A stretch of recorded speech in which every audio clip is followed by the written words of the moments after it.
I just got the chance to watch Ethel and Earnest, and I loved it.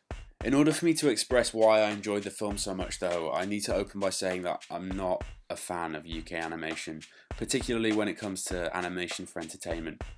We've got some fantastic studios making music videos and ads, Golden Wolf and Studio AKA for example, but when it comes to TV animation and feature films, we're a little behind on the times. On TV, it's either kids animation, that we're told is absolutely brilliant, and when you sit through an hour-long seminar at an animation festival about how great this new animation the BBC is funding, only for you to witness an episode for yourself and see that it's the same formulaic bullshit which is marketed to kids because the writing is so shit, or we get animation marketed to adults with the same problems but no one pretends it's good in the first place because no one in the UK wants to fund it anyway. And we don't really get many animated films from the UK.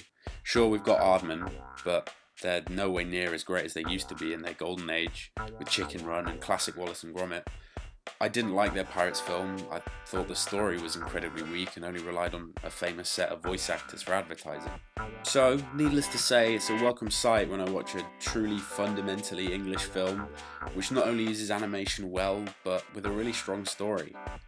Ethel and Earnest was originally a biographical graphic novel by Raymond Briggs, who also wrote The Snowman, which was also turned into a successful UK animation, and naturally the art style follows the same design as The Snowman. It works really well for this film too. The small, simple eyes and round faces and everything being coloured with the same texture as coloured pencils really gives a homely and nostalgic feel.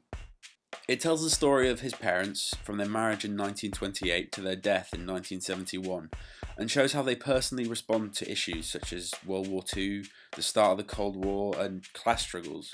And it shows how times change and how the Briggs family grows and changes. When the film first started, I was extremely worried about the pacing.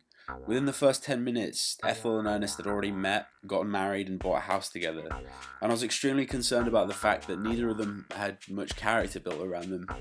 However, as the film progressed and we see small issues that life throws at them, we begin to learn more about them as people.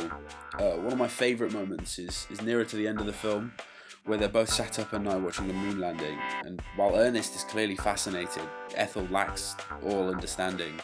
And when Ernest jokes about them bringing up some tea in a thermos not really being an option, which I've got to mention is a sort of typical kind of granddad thing for him to say, Ethel lacks all understanding and asks if it's because it's windy, and then asks to turn the TV off.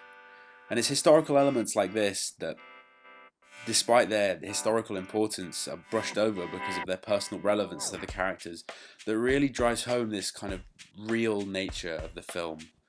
I won't give anything away about their characters, but it was really refreshing to see a couple on screen that felt real. They don't really shy away from things like casual racism, the idea of class superiority, and there were many parts where I saw aspects of my own parents in Ethel and Earnest.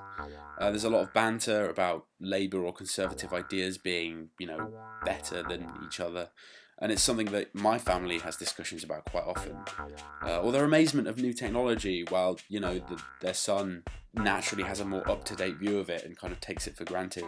Or how Ethel worries so much about how her neighbours perceive her. It's a very moving film that could only really have been made through the medium of animation. And I thoroughly recommend anyone and everyone to check it out. And I hope that the UK film industry will take note and fund more written animation feature films in the future. You may find it a little slow, but if you're willing to sit through this incredibly personal and heartfelt film, by the end of it, you'll feel like you've known these characters your entire life, and you'll probably have the urge to call your parents as well.